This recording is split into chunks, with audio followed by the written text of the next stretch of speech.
نعزي أنفسنا والوسط التربوي والتعليمي بمدينة الرفاعي أو في مدينة الرفاعي بفقدان علم من أعلامها ورائدا من روادها، ألا وهو الأستاذ المرحوم حمزة عطبشيت، الذي خلف في النفوس أثرا عظيما وحزنا عميقا لا يسد. ولكن عزاؤنا في أنه خط خطا ونهج نهجا وسلك طريقا سار في إثره وعليه الكثير من الطلبة والأساتذة والتربويين، وهو نهج وسيرة عطرة تربوية مليئة بالنجاحات وبالأخلاق الحسنة. وبالتالي هذه الصفات والمواصفات ستظل باقية لا تموت مع رحيل الأستاذ حمزة عطبشيت.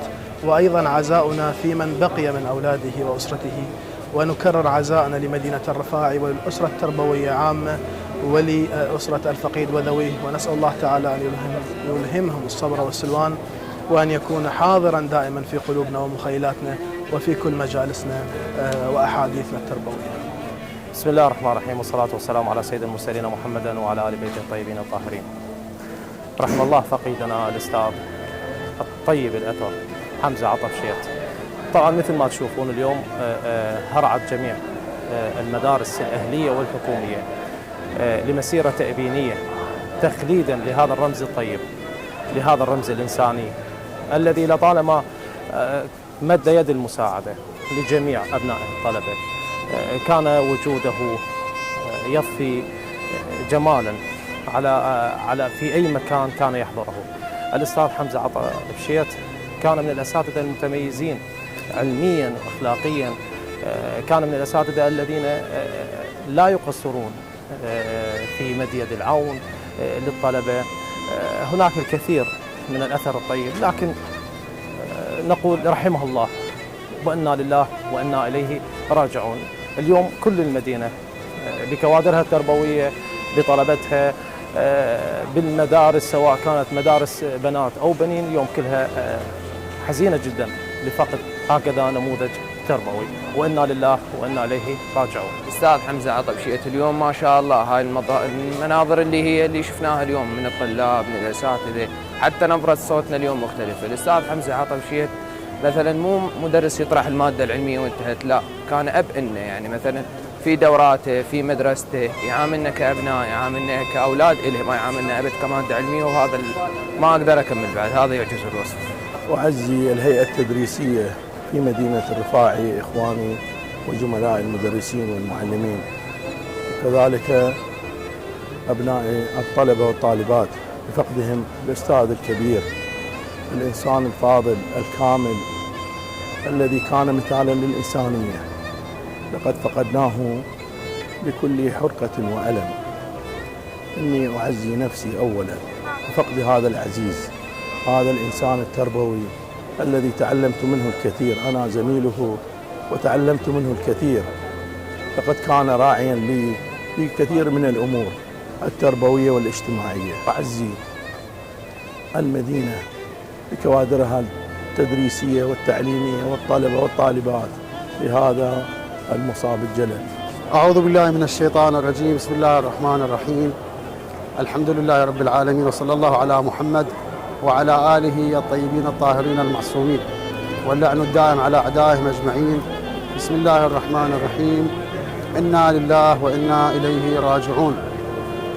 نعزي أهالي الرفاعي الكرام وعائلة المرحوم الأستاذ العزيز أستاذ حمزة عطبشيت، الذي عرف بأخلاقه العالية وتواصله مع أبناء مجتمعه، والتعامل الذي كان يقوم به الأستاذ المرحوم مع جميع أبنائه الطلاب المدارس، تعامل جيد وتعامل ينم عن أخلاق وعن روح طيبة.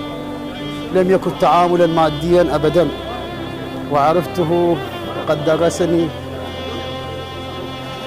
في التسعينيات. بسم الله الرحمن الرحيم. فقدت مدينتنا مدينة الرفاعي أحد أعلام التربية والتعليم، التربية قبل التعليم، والذي كان يكرس كل جهده ووقته لخدمة أبناء الطلبة من أبناء مدينة الرفاعي، الأستاذ حمزة عطبشيت مدرس اللغة الإنجليزية، الذي أفنى 30 سنة من عمره في خدمة أبنائنا الطلبة في مدينة الرفاعي، والذي كان له دور كبير في إيصال أبنائنا إلى أعلى المرتبات والمستويات العلمية من أطباء ومهندسين ومعلمين وباقي المجالات الأخرى، والذي كان له الفضل في ذلك عليهم. وهذا ما نراه واضحا في مجلس عزائه من حضور كبير لأبنائنا الطلبة والكوادر التربوية الذين يعزون بوفاته، وإنا لله وإنا إليه راجعون. وجعت مدينة الرفاعي بحادث أليم ووفاة الأستاذ الفاضل طيب الأستاذ حمزة عطب شيت، صاحب الروح العالية والخلق الطيب الذي ربى أجيال كثيرة، وقد فجعنا نحن كتربويين بهذه الحادثة الأليمة. تغمده الله بواسع رحمته الواسعة، وإنا لله وإنا إليه راجعين. الصبر والسلوان لعائلته والكل محبيه. السلام عليكم ورحمة الله وبركاته. كان الأستاذ حمزة عطب شيت الأب الروحي لجميع الطلبة، كان حريصا على الطلبة ومن أفضل الأساتذة، وحقيقة رحيله قد أبشع طلابي ومحبيه. نفسي وأعز مدينة الرفاعي بوفاة أخي وحبيبي أستاذ حمزة أبو ياسر، الإنسان الطيب. كان إنسان قبل أن يكون مدرس، إنسان تعامل مع الآخرين بإنسانية، بطلابه، أخلاقه العالية، طيبته، كان تعامله دائما إنساني، دائما علميته ما شاء الله، بحيث كان هو من أفضل المدرسين بالمادة الإنجليزي. إضافة إلى إنسانيته كان كريم، دائما يعطي الآخرين، دائما يساهل مع الآخرين، تشوفه للفقراء إنسانيته دائما محبة للآخرين، محبة للفقراء. أنا أعزي نفسي وأبناء مدرستي والأسرة التربوية بهذا المصاب الجلل. هنا يمن كنا وكنت يوجعنا حيل صوابك، حسبنا كل شي بهالوقت ما حس بينا حسابك. هنا يمن كنا وكنت ليش الشهم منا يشيل، عارف رحل وحمزة رحل مو هذا وقت الترحيل. أسف يتبع أسف يا ياسر الدنيا تعيل، أسف يتبع أسف يا ياسر الدنيا تعيل. خلوا أثر من نرحلوا شاهد دموع أحبابك. هنا يمن كنا وكنت يوجعنا حيل مصابك.